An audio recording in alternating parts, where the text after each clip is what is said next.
60 years ago, Israel fought and won a war for its independence. For Palestinians, defeat was a catastrophe. The two sides have been fighting ever since.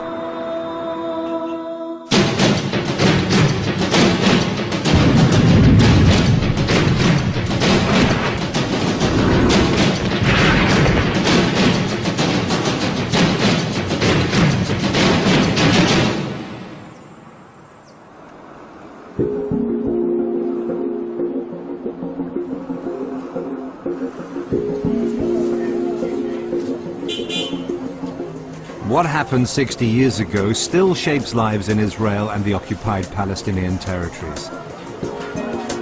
If they want peace, they'll need to overcome the legacy of 1948. Gaza, home to 1.4 million Palestinians, most of whom are refugees from the land that became Israel. The current battleground in this long war lies in and around the Gaza Strip. Israel uses airstrikes and ground incursions. Palestinians rocket Israeli border towns. Both sides blame each other.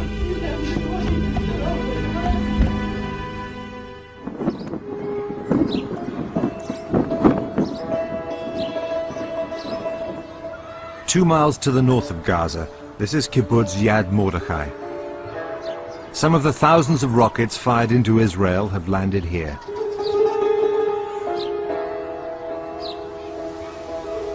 History is never far away. This kibbutz, or communal farm, was founded in the 1930s by Jews from Poland. They were Zionists who wanted to return to the biblical home of the Jews to make a state. We build a society with our own hands, by new forms of life, not only by high technology. The kibbutzim and the development towns. Those are forms of life that without it you cannot understand what Israel is. We developed the best agriculture maybe on earth. The Zionists had neighbors, Palestinian Arab farmers who'd been working the land for centuries. The relationship between the two was normal and reasonably friendly.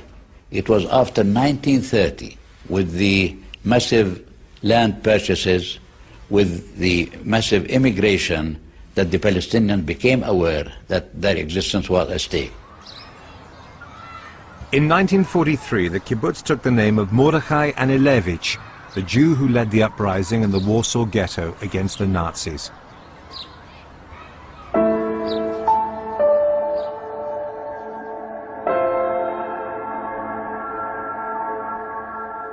They swore Jews would never be defenseless again.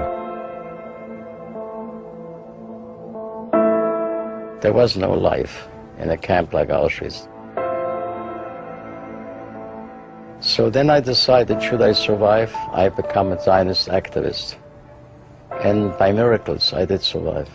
Yad Mordechai has its own Holocaust museum.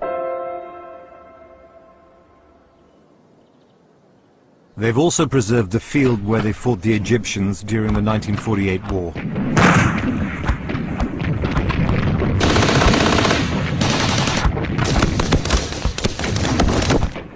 What happened here was a critical moment in the fight to create a Jewish state. 60 years on, Israelis have a lot to celebrate.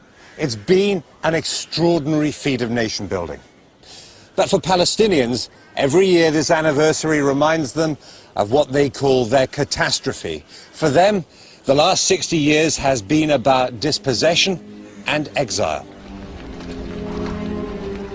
During Israel's independence war, around 700,000 Palestinians became refugees. They left everything intact at their homes, everything. Some families even left their money, their jewels at home.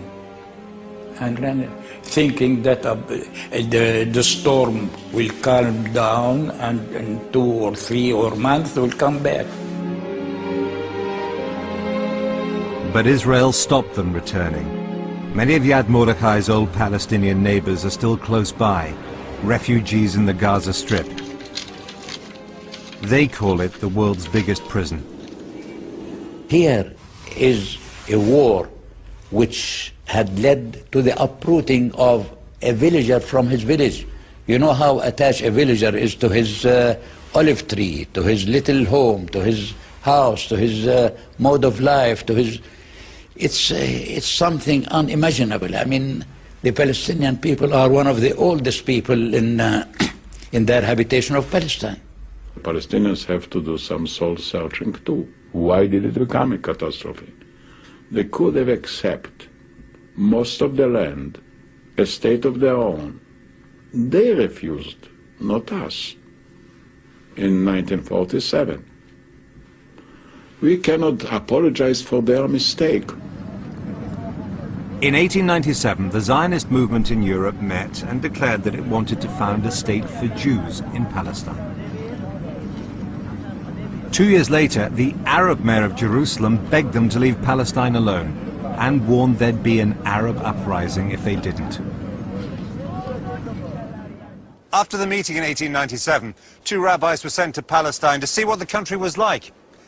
They reported back, the bride is beautiful, but she's married to another man. Some of the early Zionists warned that confrontation with the Arabs was going to be unavoidable. Others persuaded themselves that Arabs would be glad to see them because they were bringing with them European expertise.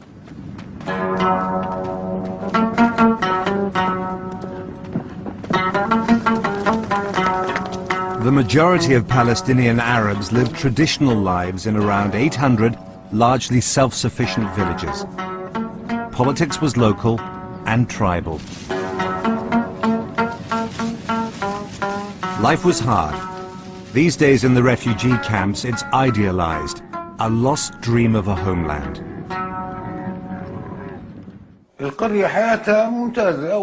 Village life was great. We worked the land and sold the crops in Ramla, Lid, Hebron and Jaffa. We had olives, watermelons, cantaloupes, wheat and sesame. All these things. The people were happy and content.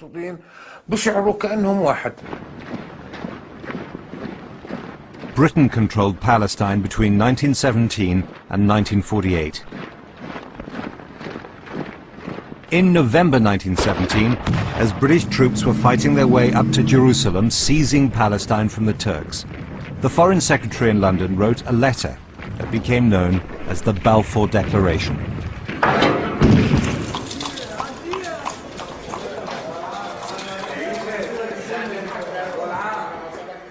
The Balfour Declaration said the British would view with favour the establishment in Palestine of a national home for the Jewish people and use their best endeavours to make it happen.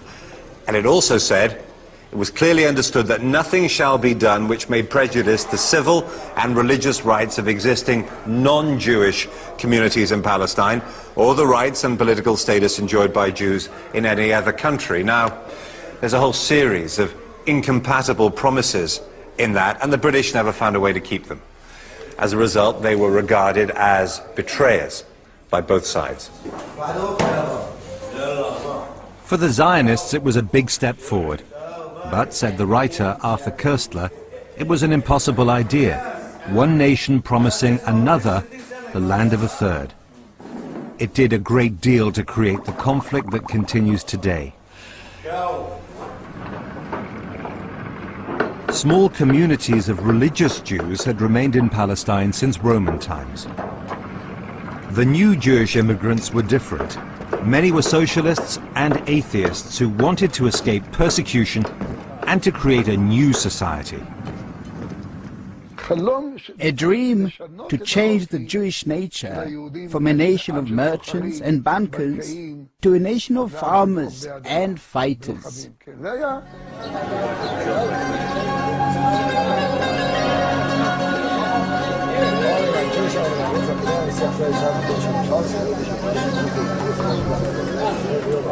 In 1929, there was a serious clash here at the Western Wall, the holiest place in the world for Jewish prayer.